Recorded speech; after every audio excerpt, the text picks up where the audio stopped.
Bonjour et bienvenue pour ce nouveau numéro d'À vous la parole. ID Alsace et la CCI Alsace organisent le 23 février un partage d'expérience dédié au capital immatériel qui aura lieu dans les locaux de la CCI Place Gutenberg à Strasbourg. Je vous propose d'interviewer Marianne Dajon qui est avec nous. Bonjour. Marianne Dajon, bonjour. Alors vous êtes responsable ressources humaines chez Altodis, donc Altodis qui est basé à Rixheim et qui est spécialisé dans tout ce qui est matériel de manutention et pas que. Vous êtes également membre du club Alsace Immatériel. Du coup, justement, ma première question, qu'est-ce que le capital immatériel ? Alors, le capital immatériel, c'est une discipline qui a reconsidéré le concept de valeur et qui fait progresser ce concept de valeur. Et c'est ça qui est intéressant. Parce qu'en fait, dans les valorisations financières traditionnelles, si vous voulez, des entreprises, des organisations, ou aujourd'hui des États et des pays, les facteurs de production de richesse comme les clients, les hommes, le système d'information, la marque ou les partenaires sont souvent pas pris en compte. Et ce qui conduit à des évaluations décalées, en fait. Et avec la démarche du capital immatériel, vous avez la possibilité de connecter cette notion de valeur de l'entreprise, de la richesse de l'entreprise, avec l'économie réelle. Ce qui permet finalement dans des opérations de fusion-acquisition, de permettre à un dirigeant de PME, finalement, qui rachèterait une entreprise, de ne pas forcément racheter sa propre force de travail et de garder finalement l'argent pour bonifier des actifs immatériels qui auraient, pour le coup, qui ne seraient pas en bonne santé, par exemple. Alors justement, pourquoi le capital immatériel ou les actifs immatériels sont-ils si importants pour l'entreprise ? Donc, si vous voulez, tout simplement parce que c'est la richesse de l'entreprise. C'est à la fois la richesse de l'entreprise, des actifs matériels et immatériels. Sauf que ce qui se passe, c'est qu'on ne le voit pas forcément dans le bilan comptable traditionnel. Or, si les actifs immatériels ne sont pas en bonne santé, l'entreprise est en danger.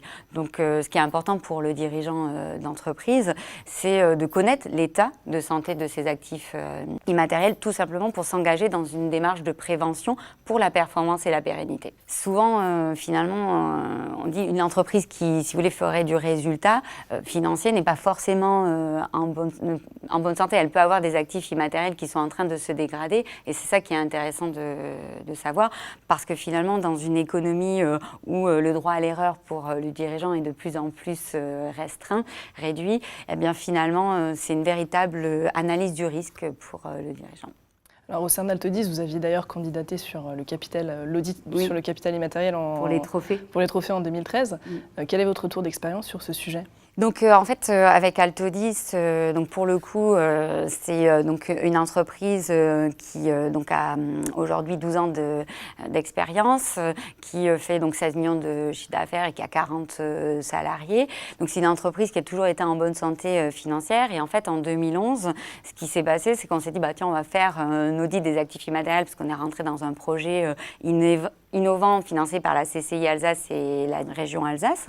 Et cet audit a révélé que justement il y avait des actifs immatériels qui étaient en train de se fragiliser. Parce qu'en fait, un audit des actifs immatériels, ça se fait en deux temps. Dans un premier temps, vous avez une analyse extra-financière qui va permettre d'avoir une note de 0 jusqu'à 20 sur l'ensemble des 10 actifs immatériels. Et puis ensuite, une analyse financière. Et comme chez Altodis, on part du principe que l'on fait progresser que ce que l'on mesure, on s'est dit que ce référentiel pourrait être intéressant pour nous faire progresser. Et ce qui était intéressant, c'est que finalement, l'audit a révélé que la note du capital organisation, qui était très moyenne, venait finalement dégrader une partie de la note du capital humain. Pourquoi ? Parce que finalement, Altodis avait grandi très vite et du coup, l'organisation n'avait pas suivi. Et donc, ça a permis aux dirigeants, donc Pascal Arnold, de choisir et de prioriser les investissements, donc de suspendre, j'ai envie de dire, au niveau du capital humain, pour investir dans l'organisation. Et c'est pour ça qu'on a mis en place, si vous voulez, une démarche Lean Service pour accompagner le décloisonnement d'ensemble des services et passer d'une organisation plutôt artisanale à une organisation industrielle. Voilà.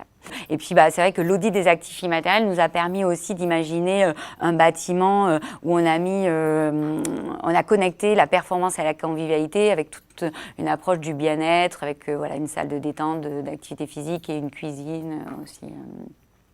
Et c'est toute la réflexion autour de l'audit des actifs immatériels qui a permis aux dirigeants de faire aussi ces investissements.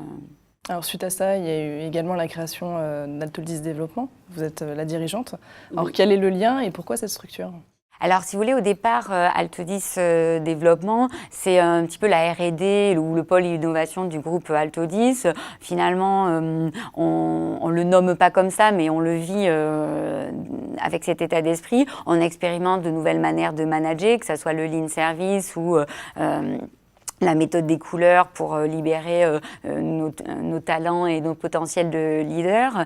Et puis, de ces expérimentations, on en partage avec nos parties prenantes, que ce soit nos partenaires comme Toyota, Kubota, aujourd'hui Merlot pour les principaux, et puis nos clients en fait. Et c'est eux finalement intéressés et interrogatifs qui nous font progresser dans cette démarche. Et c'est finalement la bonification de notre capital savoir. Et on se rend compte que pour se différencier aujourd'hui dans un business, donc comme vous le disiez tout à l'heure, de matériel de manutention qui est vraiment très mature, eh bien, on est allé plus loin et en équipe, on a redéfini notre métier en disant qu'on était contributeur de l'allègement du travail du matériel à l'immatériel avec donc Altodis Développement qui propose toute l'offre d'accompagnement de l'immatériel, donc bonifier le capital santé des individus et des organisations. Alors pour revenir sur l'événement du 23 février, sur le capital immatériel, pourquoi venir à cet événement? Pourquoi faut-il venir? Tout simplement parce qu'on en a envie déjà, parce que c'est important. Mais au-delà du plaisir, comme je vous le disais, pour bonifier toutes les santé, que ce soit la santé individuelle, financière ou environnementale. C'est également, s'il y a des dirigeants qui veulent trouver la possibilité de retrouver une confiance avec le monde bancaire, l'approche immatérielle permet de trouver des solutions. Et voilà. Pour toutes ces raisons. Pour toutes ces raisons. Marianne Dajon, merci beaucoup. Merci à vous. Nous vous donnons rendez-vous le 23 février, donc dès 8h30 à la CCI Alsace, pour en savoir plus sur les actifs immatériels. Vous retrouverez le programme, les intervenants ainsi que les inscriptions sur le site internet idealsace.com. Merci pour votre écoute et à bientôt.